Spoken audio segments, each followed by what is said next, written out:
Hey there everyone, happy Thursday. Thanks for joining me here tonight for another craft night with friends. My name is Alyssa Thomas from Penguin and Fish, where we make cute embroidery kits for beginners. And I'm here every weeknight at 8:30 p.m. Central Time. So let's get going, you guys. We finished our Autumn Sparkle Embroidery of the Month embroidery last night. So I thought it'd be kind of neat if we tried doing some thread painting. So I feel like this would be just beautiful as thread, like a thread painted piece or silk shading. So what I'm going to do is I think draw a little acorn, and we will start to do an acorn thread painting sort of situation here. So let's see how that works. I think it'll be kind of fun. It'll be a little experiment. So all right, let's get going. Okay, so I'm gonna scooch everyone down here. Okay, so I would like to take one of these little acorns that we have going on here and kind of just fill it in. Not on this, I'll start a fresh thing, but you see how I've put like different colors here? Like it kind of starts as that dark brown, and then it gets, we have a lighter brown, and then like a light tan. I kind of want to see what would that look like if we filled that whole thing in. I think it would be just a nice kind of experiment.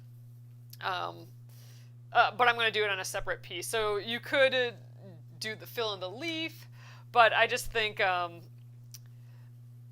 for our next 2 days, I'll be working on this thread painting for today and tomorrow, and I thought it'd be fun to just give it a try, and it'll probably take that long.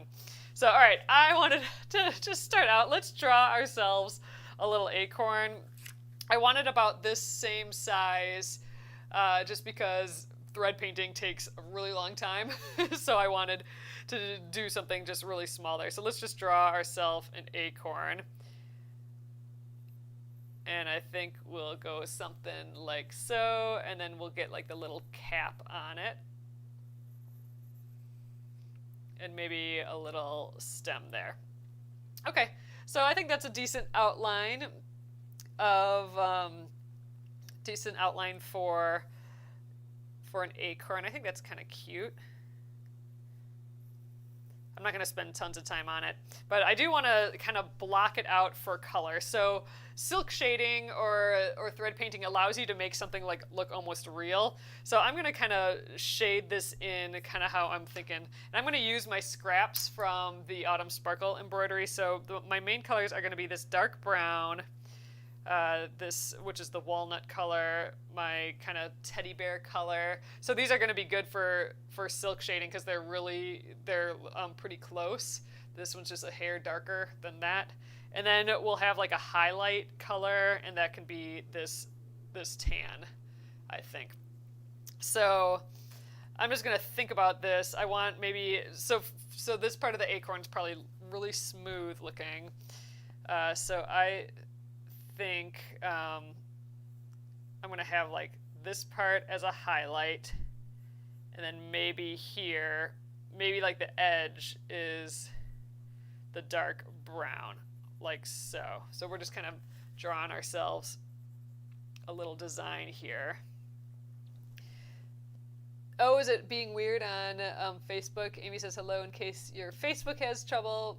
Oh, please no, it's not you. Oh, Facebook has been having issues all day. Oh, I didn't realize that. All right, so this bottom little area can be that dark brown, and then I think the most of it I want that middle brown. So kind of like that. And so that has a little bit of dimension here, and then we would kind of blend these colors together a little bit. So I think that's kind of the look. Whereas the caps of these things are not so shiny, so I don't know if I need to put like the highlights quite so big or something. So maybe this we veer to the dark, that dark color, and then maybe we just do a little bit, like a little bit right here. Maybe that's the lighter tan, and that can be kind of the look there. So I don't know, that's looking like an acorn, right? I think so. All right, so we are just going through this really quick. I know I just kind of drew this from nothing right here, but you could kind of trace the design from the piece here and kind of go over where the colors are. Or just feel free to take a screen grab of this too if you wanted. I do like this because it does, we are going to actually draw these lines where the colors separate a little bit. I want this to be kind of the dark right there too, because we will need to know like when we change those colors for the thread painting. Hi, what does this Acorn go on? Oh, so for right now, I am going to just stitch it onto a spare piece of muslin fabric, and I can decide what to do with it after that. So it'll basically become a patch at that point. And I think that'll be the easiest way to go. I talked about yesterday about stitching it right onto my jean jacket, my jean shirt, but I think it'll be just easier to do it on just a normal kind of little piece of muslin fabric. It'll be completely filled in, and then I can decide to do play with it later. So, all right. Oh, is there a way to cross-hatch the cap? We totally could. So after we're done filling it all in with stitches, I could come back and add some stitches going the other direction. We can add a little cross-hatching on there too. That would be pretty cute. And then I don't know what color I'll make him yet. Something. All right, so I think I'm gonna actually just trace this directly to my fabric here. This is a fun way. So it's basically an upgrade to what we've done here. This is just all outlines. It took like 3 days to do. If I thread painted this whole thing, like if I thread painted in all the leaves, oh my God, first of all, how beautiful would that be? If you had different colors, they could be a little speckled or whatever within the leaves. This would take like a month, a month straight probably to do versus just the 3 days or like the 3 hours. It would take like 40 hours. So, and actually I think this might take quite some time too. So let's just give it a trace. I think I can see it enough through this fabric, and I think I might actually go down here a little bit. I think I'll put in the big hoop still. I have a smaller hoop too. Maybe we'll use the smaller hoop. So, all right. This would be a little bit easier with a light table, but we'll just see what we can do. I'm going to just trace it with a pencil. I might have to just kind of use, like, redraw it. Like, redraw where I see the highlights and that sort of thing. But actually, this is kind of working all right. So the little stems there, I can tell that my dark edge goes about like so. And then I have like a highlight right here. And then I have that other little highlight on the cap, like right there. So there we go. Those are sort of the lines I'm going to want on here. Let's take a look at it without, just see if I need to clean it up a little bit. So everything is going to be covered with stitches, so we don't have to worry so much about, you know, seeing the lines or anything. I mean, I don't want to go out of the lines. But this is generally what we're going for. And actually, I think I might make this rounded here, not come to a point. I think that will make sense. All right. So this is gonna, everything in here, this outer bit is gonna be that dark brown, this is gonna be the medium brown, and this is gonna be that light tan, and we're gonna start with that. The other thing I might wanna put in here is just some stitch direction lines, and this is kind of a rounded shape, so I think I want to stick with kind of some round, or just like them coming towards the inside a little bit. So I'm just gonna draw some lines just as a gesture, so I know what direction my stitches should go in a little bit. All right, and I think that's all I need, so let's give it a go. And I think I am going to use a smaller hoop here. I think that's just going to be a little bit easier, and I might actually cut the rest of this excess off. Let's do that, so I don't have all of this excess hanging out here. because I'm just kind of making a patch. I'm only going to need that little bit there. All right, so let's get that in the hoop. Oh, Sylvia says hello and welcome home. Yes, I finally made it home this morning. I like Linda's idea. Make it a hang tag. Oh, for the zipper. Oh, that'd be a cute idea. Yeah. Okay, so, I get what you're saying now. I wasn't sure what you meant. But yes, so next week we will be turning the Autumn Sparkle design, that's this, we'll be turning it into a zipper pouch. So I have an example. So it'll be something like this. We have these really cute zippers. So I'll pick one of those zippers and then we'll turn it into like a cute little zipper pouch. It actually will probably be about exactly this size here. So that'll be fun. That's next week's project. But since we got done so quickly on this design, we're having a fun day here and tomorrow, playing around with this thread painting spiel. All right, so I'm going to cut myself like that 18 inches or so. For thread painting, you only use one strand of floss typically. So I'm going to, ooh, look at that fuzzy end. Back to my nice scissors here. All right, so I'm going to just take one strand out. So I just like isolate the one strand and give it a pull. It'll all bunch up after, but it'll all kind of release. So I'll set this aside. We'll use that later. Okay. And I'm going to thread this. So for thread painting, we are going to do a few different techniques here, different than my normal way of doing things. These are just some of the things that I've learned for this thread painting thing. What we're going to do first is I'm going to outline the edge with a split stitch, but I might actually do it a split back stitch because it's a little bit easier. So all right, first of all, I'm going to just tie a knot. So this is the traditional, I guess, way to start a thread painting. You tie a knot and you go from the front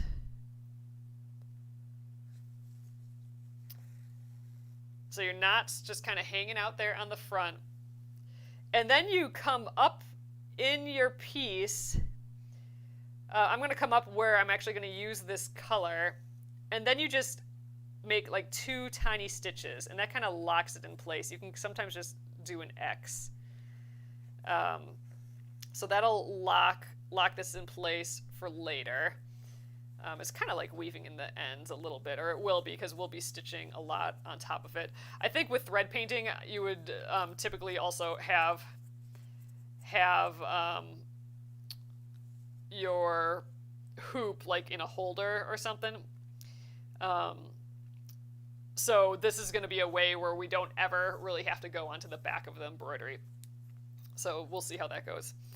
All right, so I'm going to start with a split back stitch. So it's basically a back stitch.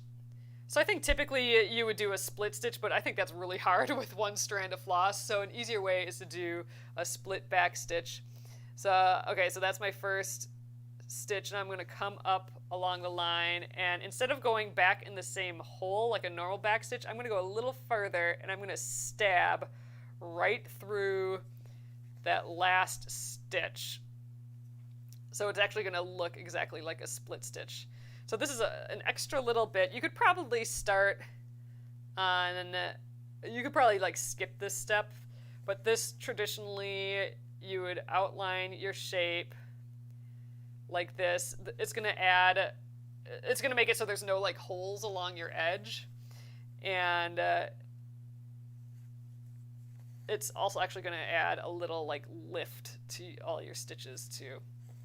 You're actually you're raising it up because you'll have the thickness of this line, and all your stitches will be that thick. So this is like the smallest little embroidery, right? But this is going to take us at least the next 2 days to thread paint. It's crazy. This thread painting just takes forever, but it always looks so fun and beautiful when you're done. Hopefully this doesn't just look like a little, I don't know. a little rabbit dropping or something. Just a little brown blob, but hopefully we can thread paint it enough that it looks like an acorn. It might actually be fun. We could actually just stitch a leaf onto it still, like an outline of a leaf, kind of like these would be kind of pretty with it too. But we'll see. We're playing around. All right, I'm gonna come up this side now. This actually isn't taking that long. I'm probably just gonna do, might as well do the whole thing right away. I was thinking, oh, I'll just do this this bottom area, because I'm kind of thinking, okay, we'll stitch all this bottom stuff, like the acorn part, not the cap part, first. We'll focus on that, but I suppose we could just outline the top too, because I want the top to be this dark brown. So I would stitch whatever color is going to be touching this, the line, and it's going to be dark brown for all of it. I mean, I guess up here it changes color quite a bit, but like I'll just do it in the dark brown. It's all going to be covered up, so it's just kind of in case something peeks through. So I'm stabbing through that back stitch again, so it's creating what looks like a split stitch, but way, way easier. Because I can come in from the top and just stab down versus trying to stab up through the bottom, which is what you do for a split stitch. All right, so our tiny, tiny, tiny, tiny little line there. This is with one strand of floss. It's just already looks crazy delicate. I'm not used to having such delicate work. So it's always kind of like a fun little treat for me. All right, so I'm gonna just finish outlining this. I probably won't outline that top little part because I don't know what color I'm gonna do that yet. Probably just the dark brown though, I would think. I guess I'll outline everything in the dark brown. This is that walnut color. If you're giving this a go and you're using the same colors, like the penguin and fish colors, the penguin and fish embroidery floss.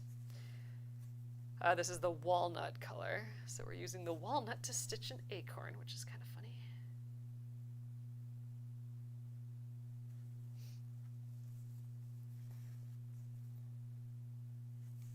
I think tomorrow this is going to be really neat, so I'm excited for that because we'll have it a little developed, more than just our little outline here. I'm actually really excited about this. I haven't done this in a long time.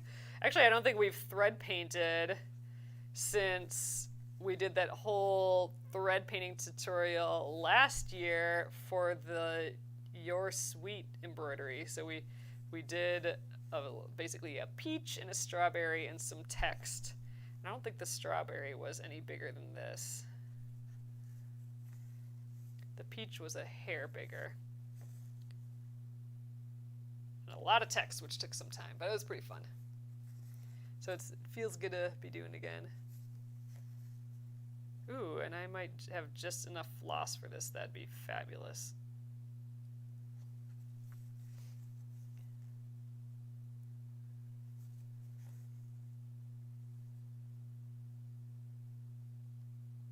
I think I'll just leave. Oops, geez, almost lost my floss there. I think I'll just leave that top. And now I have plenty of floss. I was thinking, what if I run out of floss? But I think we'll go ahead and stitch this little stem too. This will be nice. Then we'll have a good outline here, and then if our pencil wears off or anything like that, then it's all on here basically.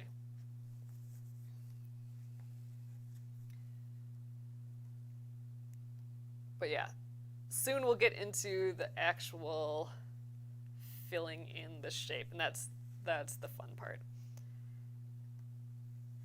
So our basic stitch that we're using is a long and short stitch, but it's kind of a unstructured long and short stitch, meaning it's not going to be like perfectly vertical stitches that perfectly fit within each other.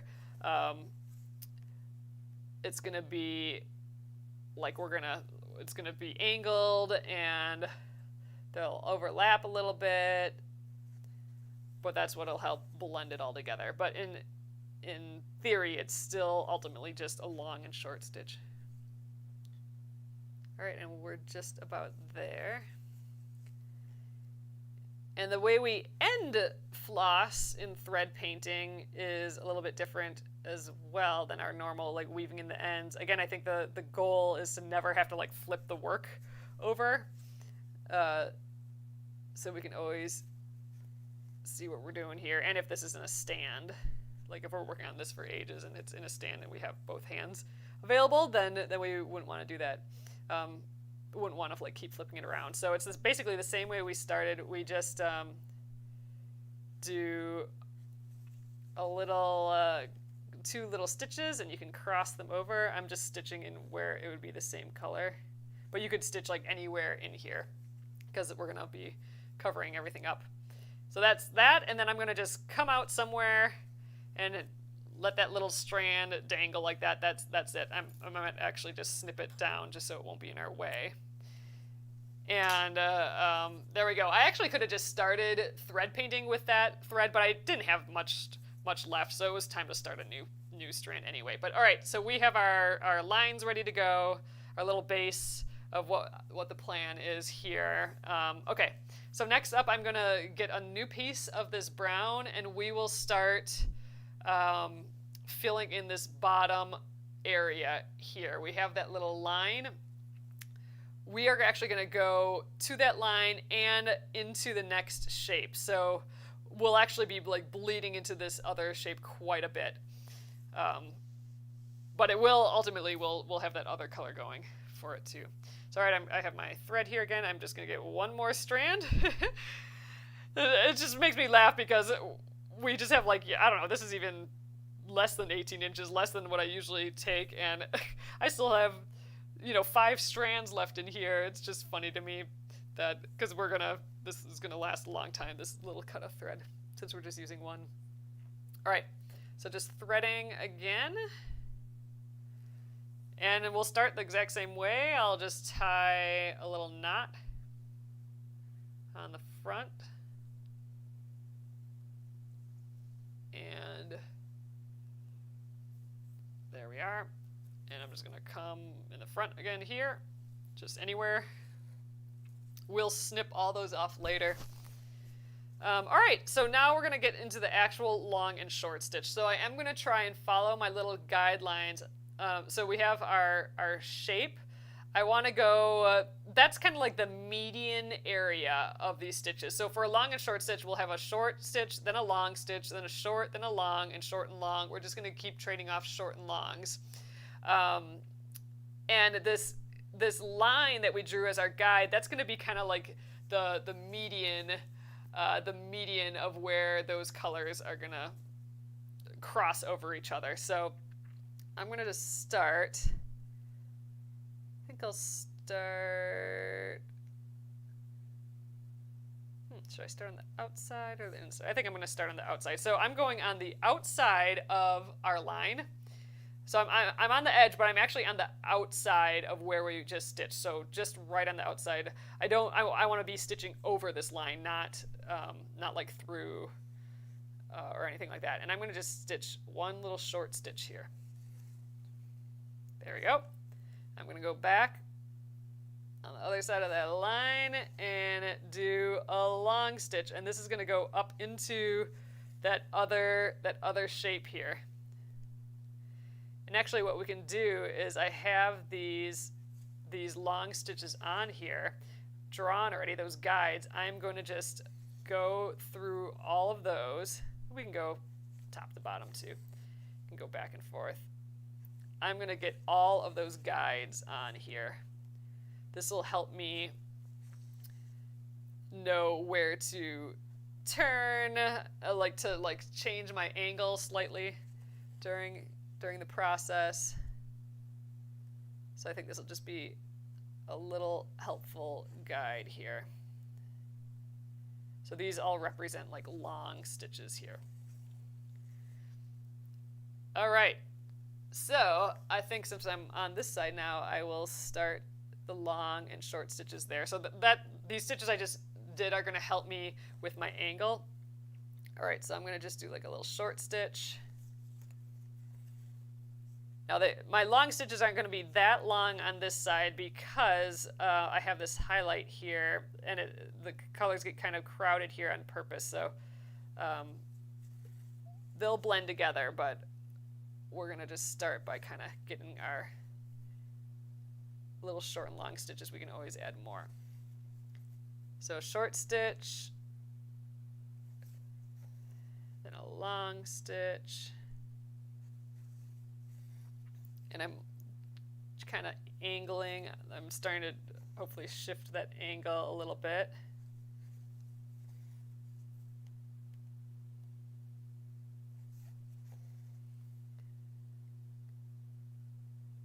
And I'm going to make my long stitches all, and short stitches really, just all kind of different lengths because I do want it to be a little bit more organic while I do this. Oh, I forgot to lock the new thread. Oh, you're right, Amy. So I forgot to do my little 2 stitches to start. Luckily, I think we'll have enough. We'll be going over the stitches enough. Like we'll be going over the threads in the back enough that I think it'll hold it down. But you're right. It's such a different thing that I'm used to doing that I just totally forgot. I think I'm going to add one more long stitch guide here. So you can jump around. That's totally fine.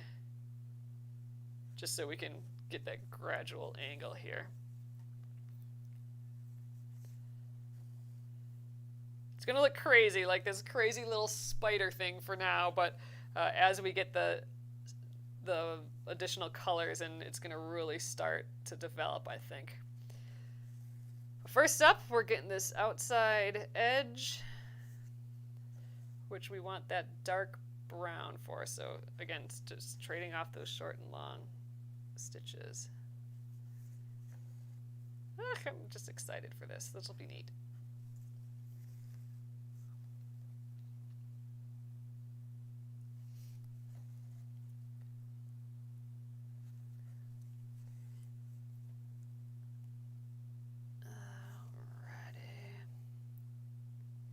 We're going to go through thread quickly here, though, I think. Making all these stitches right next to each other.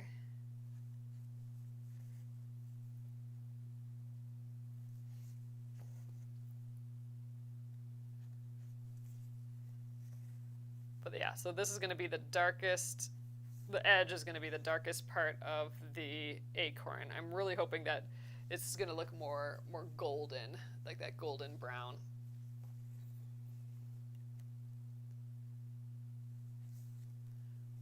Done with it.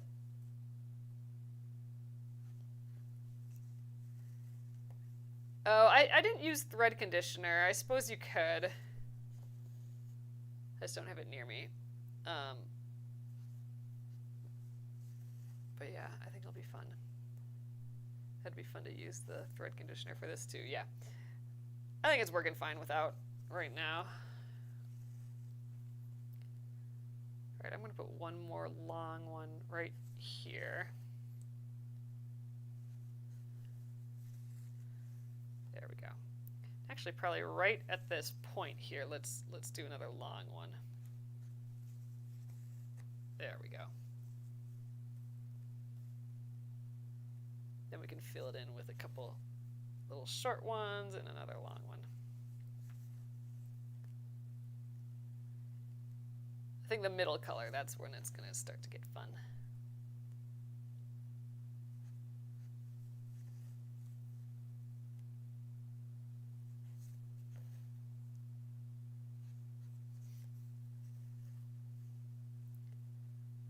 Oh yeah, that needle, we did that thread painting. So that was maybe a little first attempt at thread painting. And I don't think I used one strand for that. I think I used a couple strands. But yeah, for the Splendid Sampler, was that the first? Nah, that was the second Splendid Sampler. No, maybe that was the first Splendid Sampler. I don't even know. But for that quilt-along, there was an embroidery that we were supposed to do of a needle, and I thread painted, or like attempted to thread paint that, and it kind of like it's caught a few people. Like my dad saw it, like, why is there a needle on there? But it was just thread painted to look like a real needle. So that was just kind of fun. But yeah, so we're basically doing the same thing here. Let's make this real looking thing. What would make this look really real? Like ultimately, like if we had a little shadow on here, it could look like it's laying on the fabric. That'd be pretty intense. That'd be a fun experiment to try. I don't know if I'd be successful at that, but that'd be fun to try.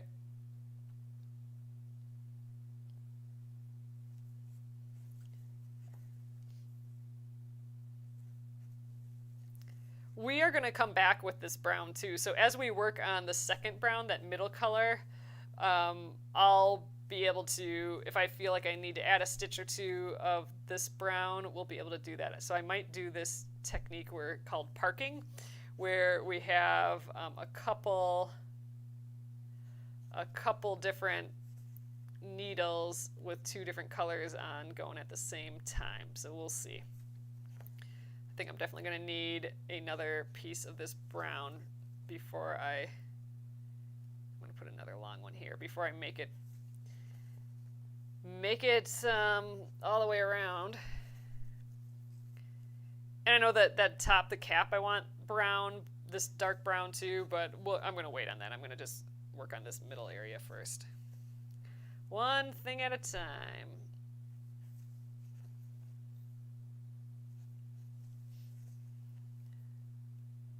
So I think thread painting or silk shading works best if your colors, if you really want to blend colors from one to another, you really need colors that are close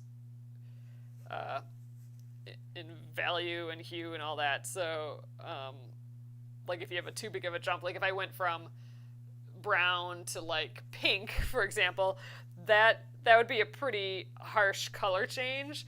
I would want to put some colors in the middle of that range to sort of blend the two together. So like if I really wanted pink, I would do like a tan in between the brown and the pink. If I wanted to super duper blend it. But if you want like a harsh color change on purpose, you can. But to really blend it, you want to transition colors a little slowly.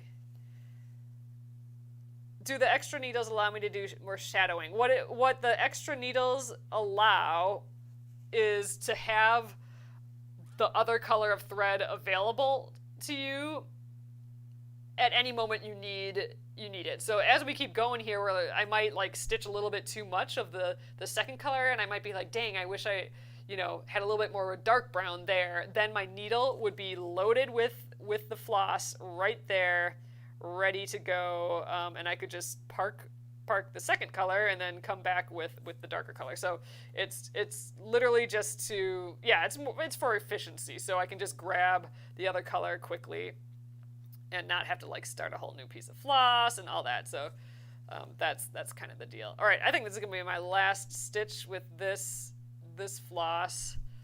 So I'm gonna do those two tiny stitches. I'll do them in this little area here.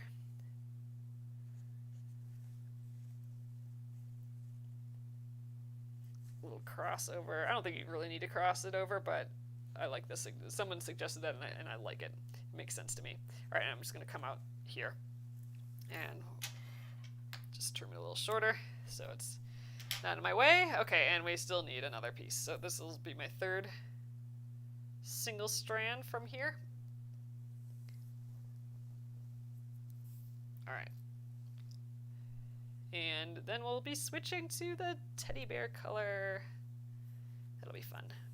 I have this color too. It would be maybe fun to get some of this in here somehow. I don't know how. I think it'll blend better with that medium brown.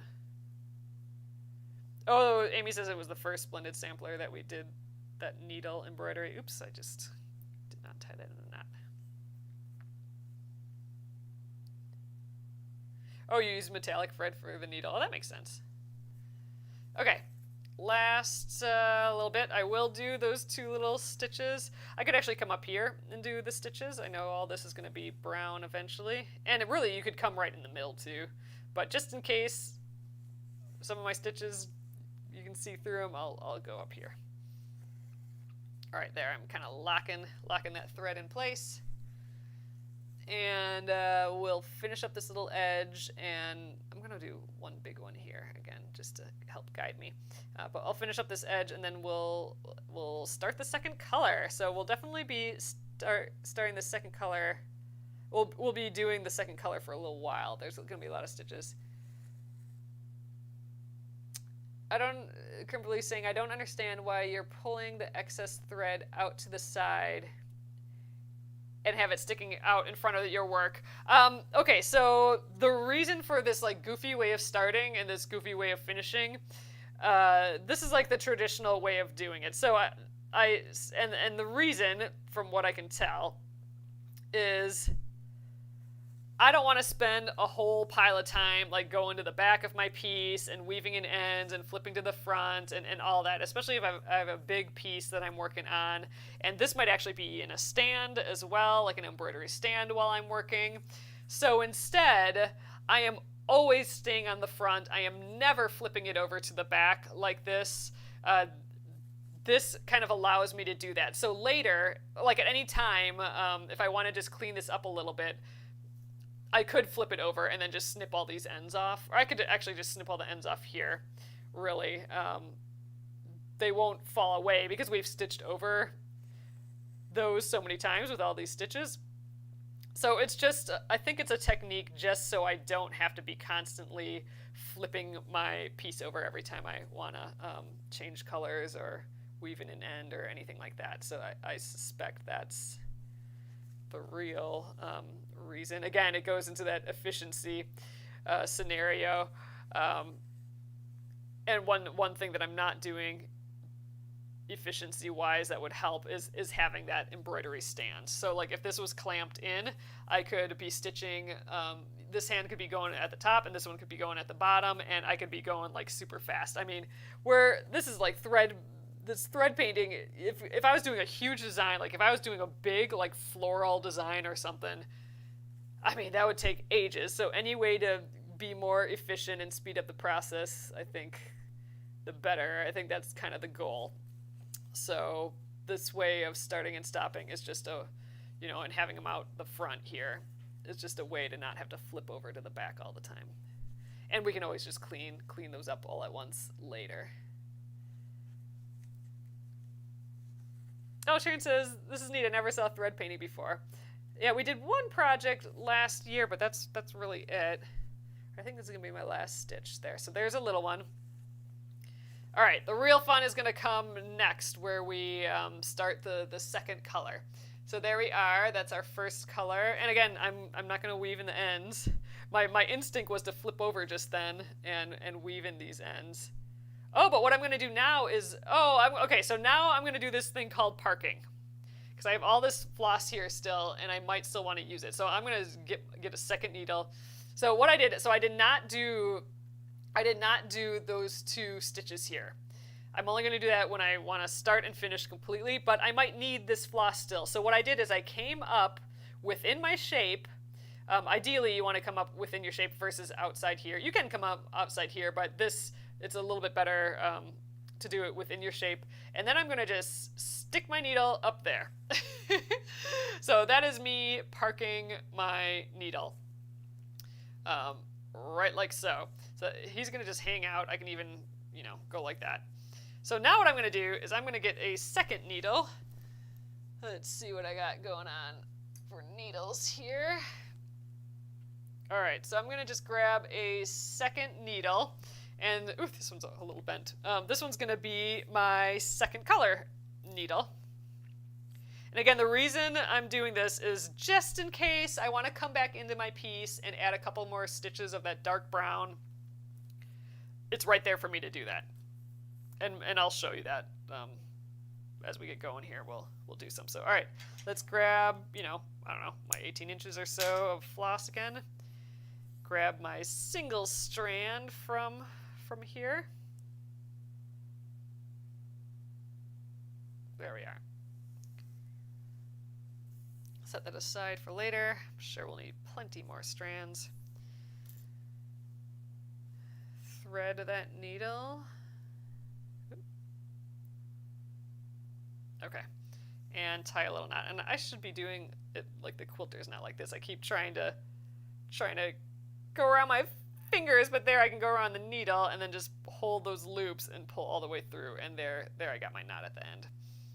All right, let's pull that a little bit. Okay, so I'm just gonna shush this thread out of the way, and let's just plop back in right here. Okay, so I'm gonna do my little crissy-cross.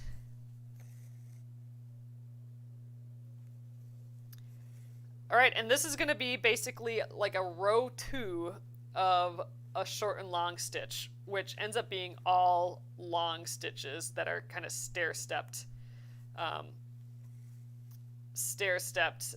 into these. But instead of a normal long and short stitch where I kind of start and stop right where these end, I'm gonna go like into them a little bit more. Like I might split them or go right in between them, in between the stitches. I'm not gonna start and stop exactly where these other ones end. I'm gonna kind of go in between a little bit more. And we're gonna cross over quite a bit. So I'm gonna just, let's start with our little angles again. So I'm gonna just kind of get right down into there, into our last color. Let's do one up here. These are our like guidelines again.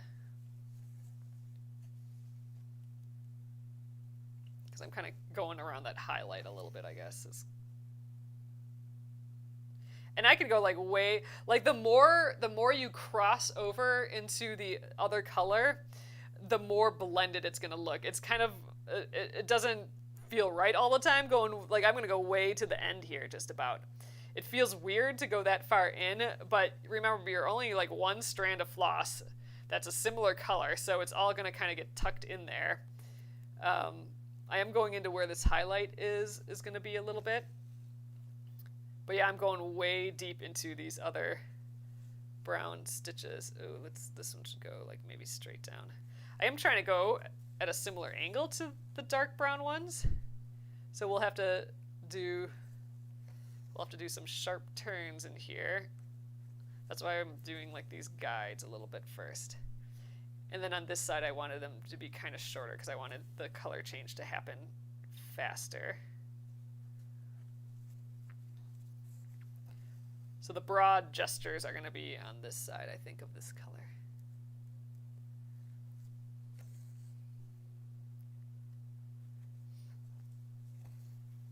All right, so there's our guide. I kind of want to start on the other side here. So let's again, we're doing short and long stitches. So I'm going to do like, they're just basically kind of stair-step stitches. So I'm going to go way into this dark brown. And I'm going right next to my guide stitches here. So let's go another tall one. Maybe that one I won't go in quite as far as the one before. But at this point, they should all be kind of long stitches. They're just stair steps. So, okay, so I'm going to come down a little farther. But this one I am going to go way into the first row, the darker brown. There you can kind of see we're getting the start of a little blend going. Ah, oh my gosh, it's going to look so cute. This is the first time I just kind of looked up. So that's a practice that you do have to have. This is a general art. A general art thing is you have to like be way into like the detail of what you're doing, but then you got to like step back for a sec and look at your whole piece, like look from far away, and then get into it again. So it's always like a back and forth of like near and far, I feel like, for doing art. So that was the first time I kind of looked up to see what it was looking like, and I'm like, oh dang, this is kind of starting to blend together here. So it's looking kind of fun. Oh yes, I don't, Kimberly, exactly. I don't worry about this unraveling because we're putting so many stitches in here that all of those are going to get kind of covered up, and they're not going to be a problem. And it doesn't matter if this back is going to be messy because there's going to be just so many stitches, and we're never going to look at the back for this. So I'm doing another long one here, kind of a guide one, and then let's kind of fill it in. So some guides and then fill it in, and I am just kind of really jumping into that other brown. And this takes oodles of practice too. Like I said, the biggest tip I can give for your colors to blend a little bit more is to do these stitches like deeper into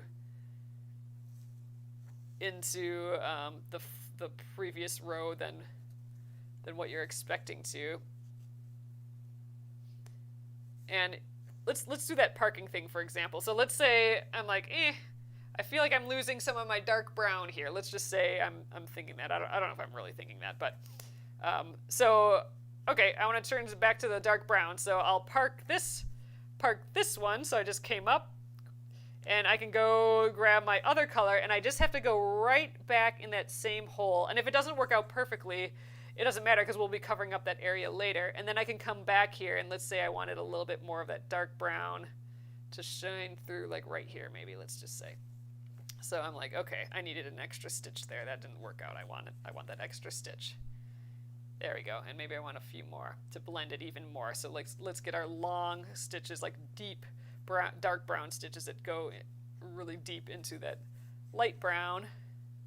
And maybe that just helps our blend a little bit better. Let's get like one more here.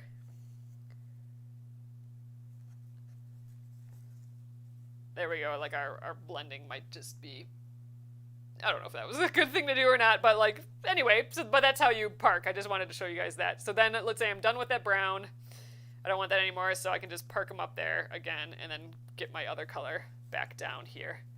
Go back in that hole, and then I can start up the light brown again. So that's the idea of parking with a second needle here.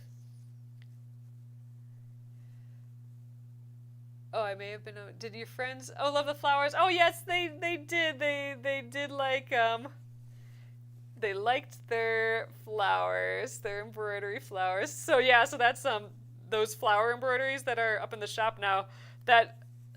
Those completely 100% originated from one of my friends who I used to work with. We have a group of like ex-coworkers basically that are all artists. We worked at the greeting card place together. One of them contacted all of us and said like, let's have an art swap basically. And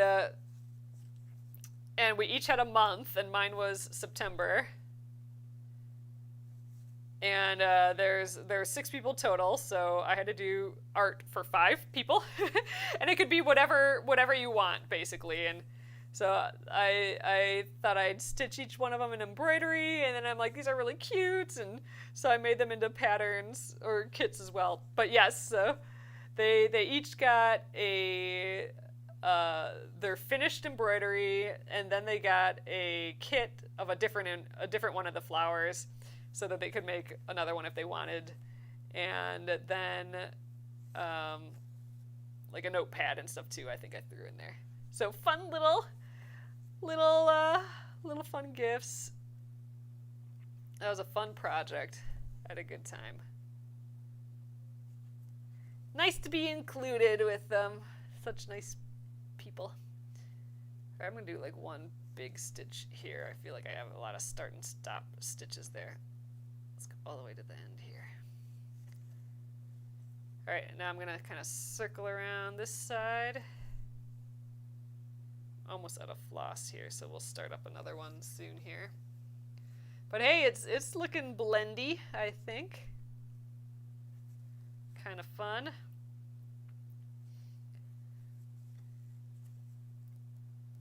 So this last color is going to be the fawn color. I think I probably could do a little bit better job at blending these. It's a little weird going over an arc like this. Like, this is a pretty harsh change of direction. It might have been easier just to like do them all like horizontal or something, which would have worked too. I could have just done like, it could have just flowed over the shape a little bit better, but I think this is fine too.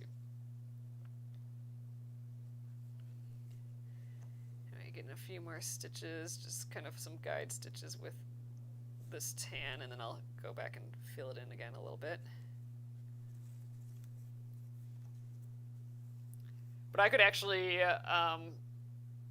even if I'm not done with this tan, I could get started on the fawn color, that light color that's going to go in the middle there, and I can just park all of these colors and have them all readily available to me too, with 3 different needles. And then I can keep switching between them, which would be cool.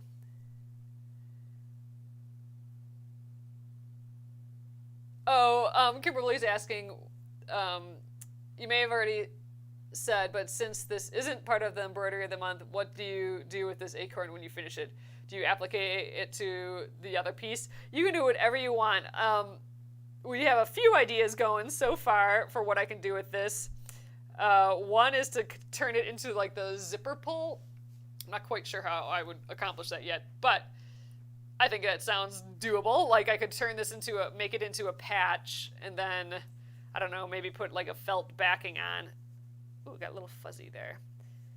And then it could be like the zipper pull for the pouch that we're gonna make this out of. Or I was thinking I could turn it into a patch, like an applique, yeah, an applique patch, and then just sew it onto my little jean jacket thing that I got going on that I want to cover with embroidery. I have no final idea for that yet. Right now we're just playing with the, oops, lost my needle, dang it. Gotta flip to the back. Didn't want to do any flip into the back. But yeah, so there's no real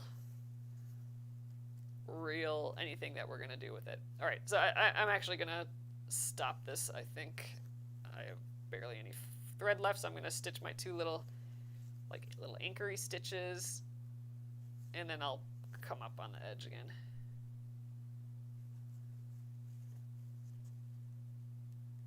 All right, there we are.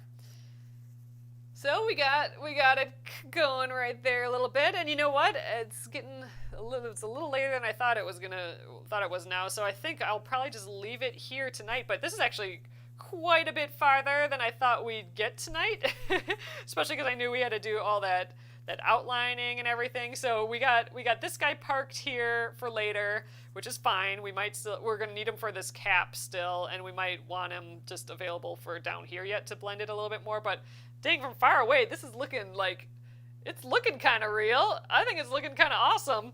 So then tomorrow we will take this fawn color and we'll start filling in kind of this little highlighted area.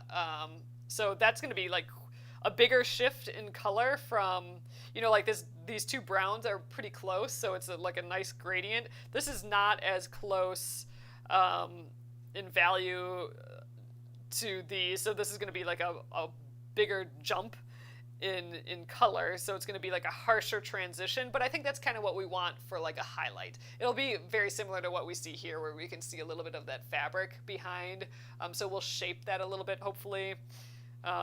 We'll just see. I don't know how we'll do that quite yet, but that'll be with this fawn color, so we'll do that first, and we'll start up another one of these colors, and maybe we will have three things parked here at once. But yeah, I think we can finish this tomorrow. We'll do that highlight, then this cap, and we'll cut off all of our extra little pieces there, and I don't know. we'll have made another thing. That's kind of what it all comes down to, right? All right, you guys. Okay, so thanks so much again. So here's how small it is if I show it like this. So it's I would call this, it's like 3/4 of an inch tall. It is itty bitty. It's actually probably a hair smaller than a real acorn. It's kind of like a small acorn. Boop, there. It'll look like we're holding it. But it's a fun process. I am really liking this thread painting. I would love to do more of it. But you gotta keep it so small just because they are. It's just so time consuming. But it's looking so cute. I like it. Having just a really good time playing around with this again. So we'll finish this tomorrow, theoretically. I don't know what we'll do with it yet, but I like the ideas that you guys had so far. And then next week we'll be sewing that our autumn sparkle into that zipper pouch, and maybe we can do something with this for a zipper pull. That'd be kind of neat. We'll see. So all right, you guys, thank you so much again. I will be here tomorrow as well at 8:30 p.m. Central Time. Have a great evening. Good night.